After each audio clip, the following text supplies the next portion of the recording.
कि शुरुआत कैसी की जाए, रामचरितमानस में कैसी पूजा की जाए, रामचरितमानस को पढ़ने से पहले उसके क्या नियम हैं, मानस में कितने दोहे रोज पढ़ना चाहिए, कितनी चौपाई रोज पढ़नी चाहिए, संपुट क्या होता है, संपुट क्यों लगाया जाता है, कौन से देवता का आराध्य करना चाहिए, किस देवता को बुलाना चाहिए रामचरितमानस में पढ़ते समय, कौन से देवता का फेरा होता है कि आप मानस पढ़ते हो तो आपकी रक्षा करने के लिए कौन सा देवता की चौकी लगती है, कौन से देवता बैठे रहते हैं।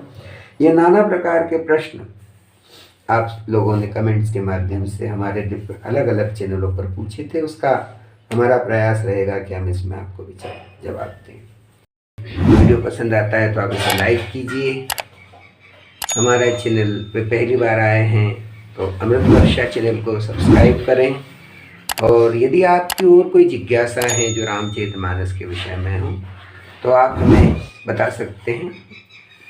हमारा प्रयास रहेगा कि हम वीडियो के माध्यम से आपकी जो भी समस्याएं हैं उसको दूर करने का जितनी जल्दी हो सके हम प्रयास करेंगे। सभी कमेंट्स तो हम ले नहीं पाते, लेकिन जितने ज़्यादा हो सके उतने ज़्यादा से ज़्यादा कमेंट्स लेकर और आपकी शंका का समाधान करने का हम प्रयास करेंगे। तो रामचरितमानस गोस्वामी तुलसीदास जी द्वारा रचित एक अद्भुत ग्रंथ है। तुलसीदास जी के विषय में जैसे कि आप सभी जानते ही हैं कि गोस्वामी तुलसीदास जी का जन्म सारस्वत ब्राह्मण परिवार में हुआ था। इनके पिता आत्माराम दुबे, माता का नाम तुलसी था।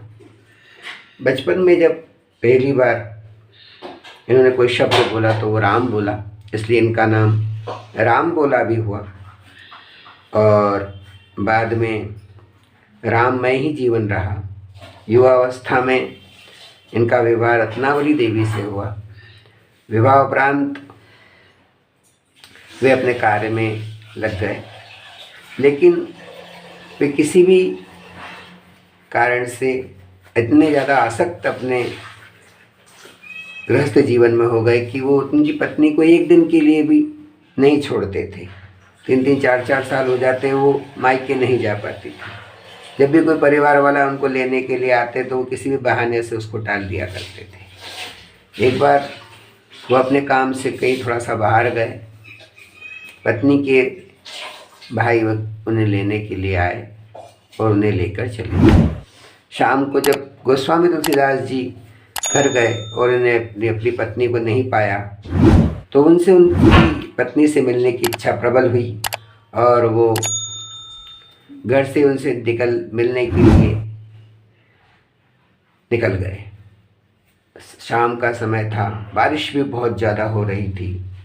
उनका घर मतलब गोस्वामी तुलसीदास जी का ससुराल अपने घर से एक दूसरे गांव में था। बीच में एक नदी पड़ती थी, तो तुलसीदास जी को जाना था। शाम का समय था, अब नाव भी नहीं थी, नदी में भी बाढ़ थी, तो क्या विचार किया जाए। तो उन्होंने देखा कुछ बहता हुआ आ रहा है, वो उस पर बैठ गए और नदी के उस पार निकल गए। जब उस पार उतरे तो उन्होंने देखा कि जिस पर वो बैठ कर आए हैं, जो बहता हुआ आया है, वो एक मुर्दा है। पहले के ज़माने में व्यक्ति मर जाता था तो उसका आधा शरीर को जलाकर उसको नदी में विसर्जित कर दिया जाता था।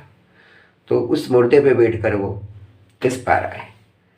पार तो आ गए, अब रात का समय भी हो गया। धीरे धीरे ससुराल के पास भी पहुंच गए। अब रात बहुत अधिक हो गई। परिवार में किसी को जगाना उचित नहीं समझा, पर अब पत्नी से मिलने की इच्छा भी, तो क्या करें। उन्हें पता था कि ससुराल में जो दूसरे मंजिल है वहाँ पर उनकी पत्नी का कमरा है। उन्होंने देखा कि कोई साधन है नहीं। फिर देखा कि खिड़की के यहाँ एक रस्सी लटक रही है। उन्होंने कहा कि ओहो, मेरी पत्नी कितने समझदार है। उन्होंने कहा कि मेरे पति आएंगे तो कैसे आएंगे रात में। तो उसने देखो एक रस्सी लटका रखी है, तो उस रस्सी को पकड़ के वो खिड़की में से अंदर आ गए। रत्नावली जी ने उनको देखा तो एकदम हतप्रभ रह गई कि ये एकदम आज ही मैं आई हूँ और आज ही मेरे घर आ गए, इतना भी क्या मतलब ऐसा होना। और फिर उन्होंने पूछा रत्नावली जी क्या इतनी बारिश में इतनी बाढ़ में तुम आए कैसे। तो बोले मैं तो बोले तुम्हारे प्रेम में हर किसी चीज़ की वजह सुध बुध थी ही नहीं। तो जब मैं नदी पार कर रहा था तो मुझे कोई साधन मिला नहीं, तो वो देखा कुछ बहता हुआ आया, मैं उस पर बैठ कर इधर आया तो वो देखा तो बाद में कि वो मुर्दा था, क्योंकि उसके हाथ पैर मेरे हाथ में आए। और अभी इधर आया रात्रि में तो सब सो गए थे, तो बोले हाँ सब सो गए थे, फिर तुम ऊपर कैसे आए? तो बोले यहाँ तुमने एक रस्सी लटका दी थी, तुम समझदार हो, तुमको पता है कि मैं आ जाऊँगा, तो ये तुम्हारी रस्सी के सहारे लटक के मैं इस खिड़की पे चढ़ा और खिड़की से अंदर आ गया। तो रत्नावली ने कहा मैंने तो कोई रस्सी लटकाई नहीं, रस्सी कौन सी आ गई? तो उन्होंने देखा तो वो रस्सी नहीं, एक सांप था जिसको पकड़ के गोस्वामी तुलसीदास खिड़की से घर में प्रवेश किया।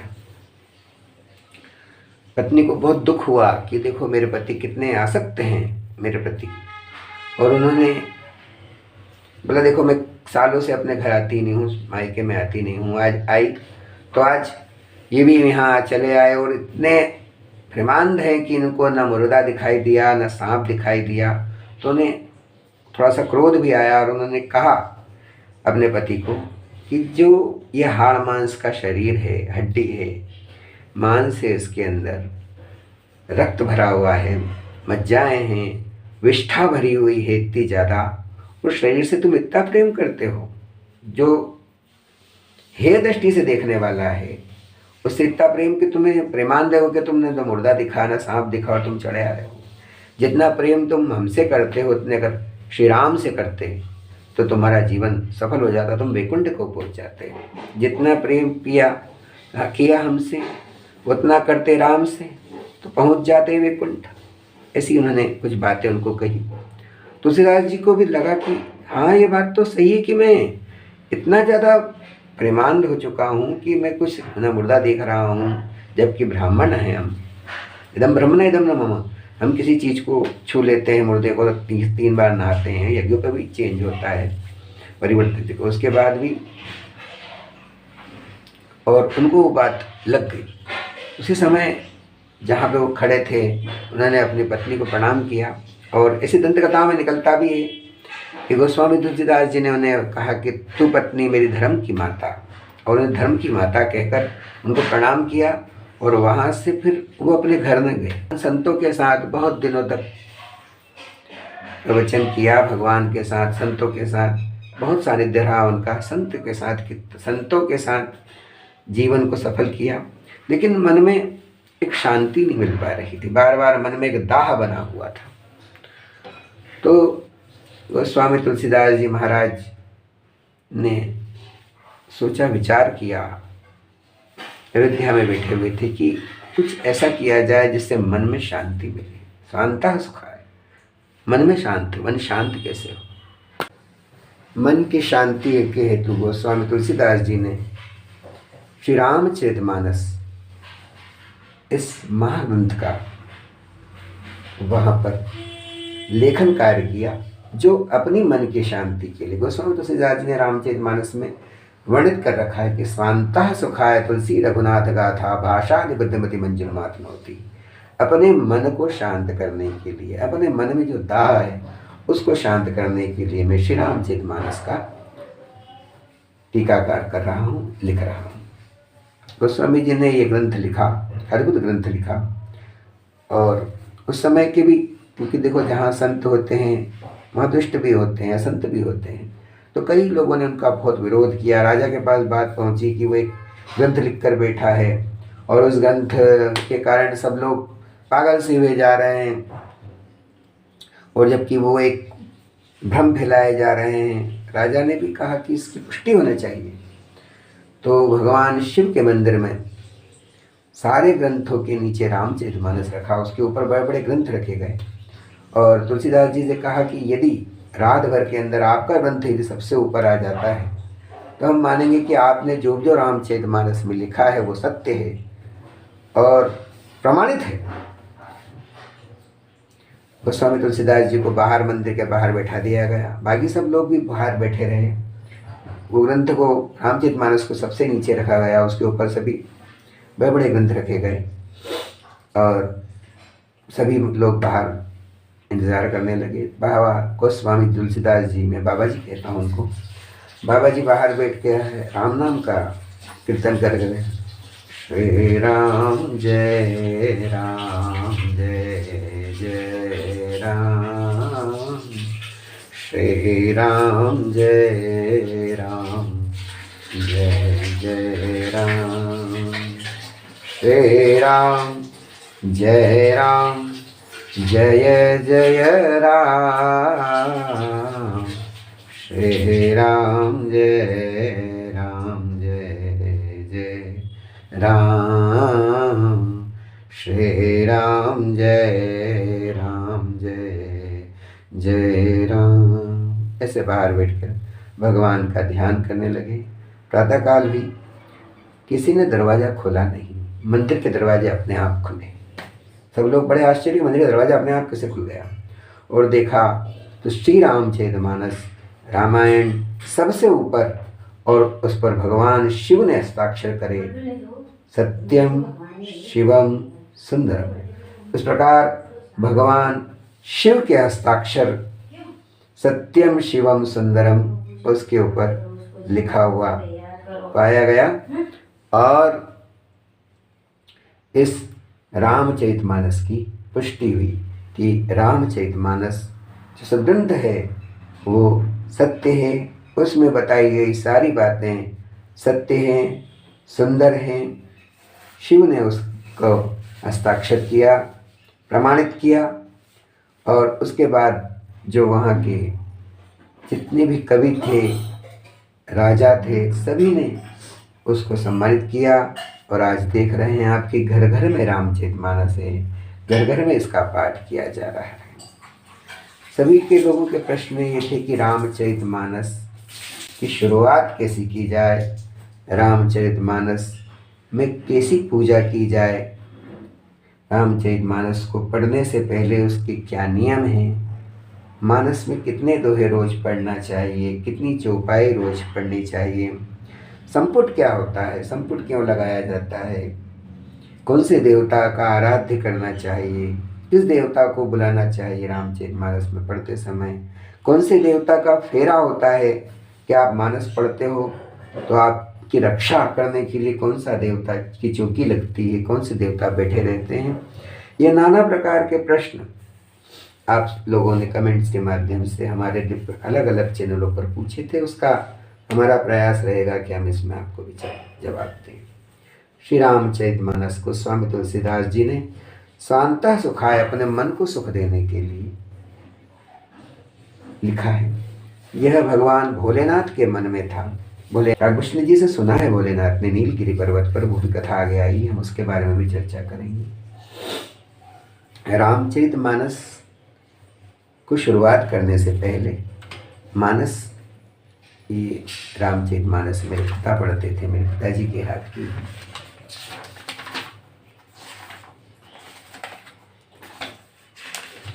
इसमें निवेदन दिया हुआ है कि रामचरितमानस में कैसे किस प्रकार से पाठ करना चाहिए, लेकिन इसका थोड़ा सा हम आपको बता दें। मानस को पढ़ने के मुख्यतः 3 तरीके हैं।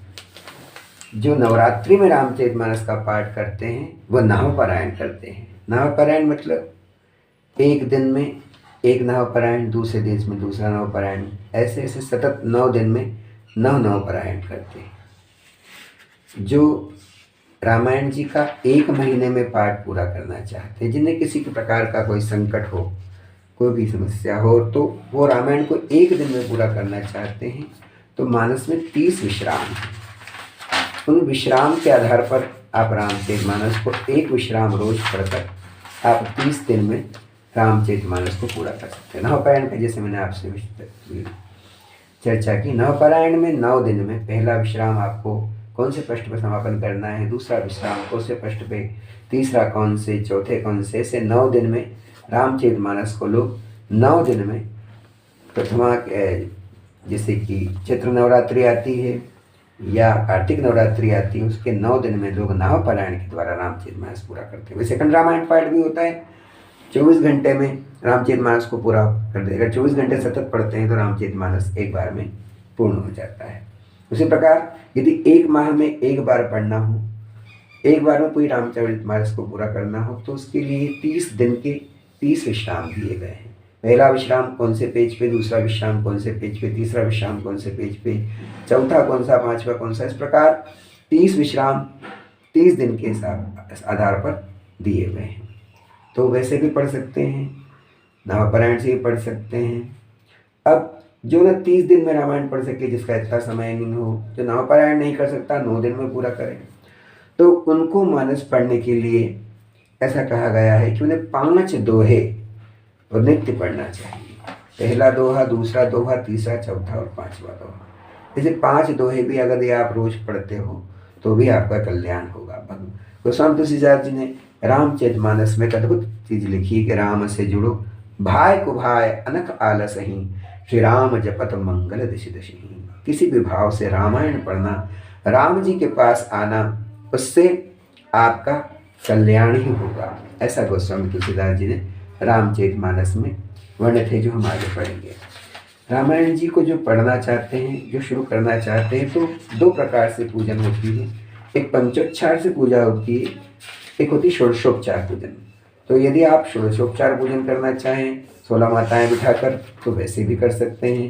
पंचोपचार पूजा जो छोटी, जो भी आपके कंकु, चावल, अबीर, गुलाल, मेहंदी आपके घर में है, उस समय वो भगवान को चढ़ाकर राम जी के फोटो पर, और उसके बाद में आप रामायण जी शुरू कर सकते हैं। इस प्रकार ये राम लक्ष्मण जानकी विराजित हैं। हनुमान जी महाराज की पूजा करें, राम जी को यहाँ पे इनको टीका, कंकु, चावल, अबीर, गुलाल, मेहंदी, पुष्प अर्पित करें।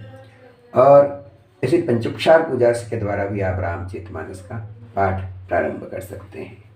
5 दोहे नित्य पढ़ें। एक दोहा पढ़ने के बाद में 5वें दोहे पे यदि आप मानस को छोड़ते हैं, बड़ी अद्भुत अद्भुत चित्रकला है इसमें। ये भगवान के रूप हैं। गोस्वामी तुलसीदास जी, बाबा जी, जिन्होंने इस मानस को घर घर पहुंचाया, उनका प्रथम ध्यान करें। और उसके बाद ऐसी पंचोपचार पूजा आप समापन कर लें। मानस को प्रारंभ करने से पहले एक जल का पात्र पास में रखें, जो है आसपास जल को छीट कर पवित्र, ओम अपवित्रम पवित्रम अस्तु करके पवित्रता लाएं, और फिर मानस के पाठ का शुरुआत करें। इस प्रकार मानस की शुरुआत के लिए हमने आपको बताया कि 5 दोहे का नित्य पाठ करें। वैसे कोई बड़ा घर में कार्यक्रम हो, किसी प्रकार की शादी ब्याह हो, तो अखंड रामायण पाठ का आयोजन कर लें। घर में अगर मकान का उद्घाटन कर रहे हैं, या कन्या का विवाह, बेटे का विवाह कुछ हो, तो 2 दिन 3 दिन पहले अखंड रामायण पाठ का प्राप्त रखें। आपके सारे मंगलिक कार्य निर्विघ्न संपन्न होंगे। मंगलिक कार्य निर्विघ्न संपन्न करने का एक महामंत्र है कि रामचरितमानस का अखंड रामायण पाठ 2 दिन के लिए किया जाए।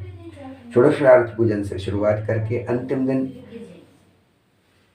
जब आपका मानस पूरी हो जाए, आपके अखंड रामायण पाठ पूरा हो, या नवपारायण पूरा हो, या विश्राम पूरा हो, तो अंतिम दिन रामायण जी की आरती करने का विधान है। रामायण जी की आरती करें। पहले दिन जिस दिन रामायण शुरू करें, उस दिन भी कुछ मीठा भगवान को अर्पण करें। जिस दिन समापन करें, उस दिन भी भगवान को कुछ मीठा अर्पण करके समापन करें। इस प्रकार रामायण जी का नित्य पाठ करें। कम से कम 5 दोहे का पाठ करने का प्रयास करें। संपुट क्या होता है? आप जिस मनोकामना को लेकर रामायण जी को आप पढ़ते हैं, ऐसा कहा जाता है कि यदि 5 महीने तक, 1 महीना पढ़ा रामायण जी समापन, दूसरा महीना पढ़ा रामायण जी समापन, तीसरा महीना पढ़ा रामायण जी समापन, ऐसे 5 महीने लगातार यदि रामचरितमानस को पढ़ा जाता है, जिसमें मानस 5 महीने में समापन हो जाती है, तो जो आपके ऊपर विपत्ति आई है, आपको उसका समाधान स्वतः मिल जाता है। देखो, संसार है, सागर है, समय है, परिवर्तित अपरिवर्तित होता रहता है। कभी अनुकूल होता है, कभी प्रतिकूल होता है, तो समस्याएं तो आती है, लेकिन उनका हल स्वतः ही आपको रामचरितमानस के पढ़ने से मिल जाता है। ऐसा विश्वास है, ऐसा सब लोगों ने कहा है। ऐसी कई आपको अनुभव मिलेंगे जिसमें मानस पढ़ने से व्यक्ति की समस्या स्वतः समाप्त हो गई, या उसका जो प्रभाव है बहुत कम हो गया। जो समस्या आई थी उसका प्रभाव इतना कम हो गया कि वो समस्या लगी नहीं रही। तो मानस पढ़ने के अद्भुत अद्भुत फायदे हैं। इसकी महत्वता राम न सकहि राम गुण गावै। राम जी खुद शारदा शेष शारदा भी अगर रामचरितमानस की महिमा का पाठ करने लग गए, इसकी गुणगान करने लग जाए तो वो भी कम है। एक छोटा सा फिर मैंने आपको बताया कि आप पंचोक्षर पूजन से रामायण जी की शुरुआत करें। उस दिन कुछ मीठा बना लें, भगवान राम लक्ष्मण जानकी हनुमान जी की पूजा कर कंकु चावल अबीर गुलाल मेहंदी भगवान को अर्पण करें। कंकु भगवान हनुमान जी महाराज को मेहंदी ना चढ़ाएं, उनको कंकु सिंदूर अष्टगंध, ताकि जानकी जी को सभी, राम जी को सब, लक्ष्मण जी को सभी, क्योंकि भगवान हनुमान जी महाराज बाथरूम में जा रही हैं तो उनको कुमकुम सिंदूर और चंदन लगा सकते हैं। इसी प्रकार भगवान का पूजन आरंभ करें। आगे की कथा हम कल की वीडियो में लेंगे। अगर आपको हमारा वीडियो पसंद आए तो इसको लाइक कीजिएगा, सब चैनल पर पहली बार आए तो उसे सब्सक्राइब कीजिएगा, और आपके किसी प्रकार के प्रश्न रामचरितमानस की शुरुआत में उसको पढ़ने के समय हो तो हमें कमेंट्स कीजिएगा। जय सिया राम।